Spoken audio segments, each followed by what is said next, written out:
నా చేతుల్లో ఉన్న ఈ 2 పాత్రల్లోంచి ఒకటి తీసుకోరామా. ఈ 2 పాత్రల్లో ఒక్కొక్క వరం ఇమిడి ఉంది.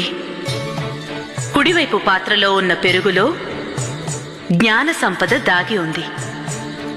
ఇక ఎడమ చేతిలో ఉన్న పాత్రలో ఉన్న పాలలో ధన సంపద దాగి ఉంది.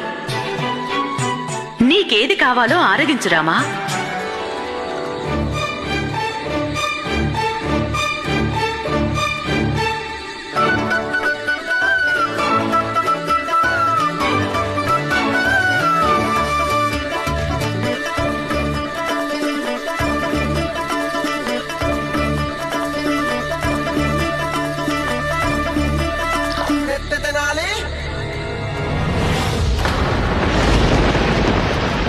నువ్వు చేసిన పని. నన్ను క్షమించమ్మా, నన్ను క్షమించు. మరి నువ్వే ఆలోచించమ్మా.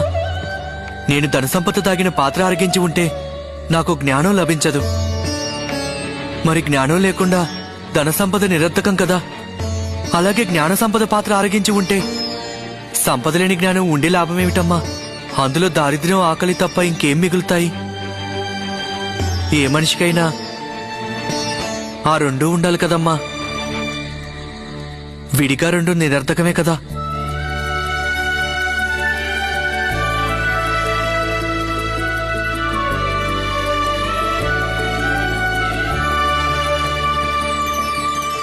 నువ్వు చాలా చతురుడివి రామా.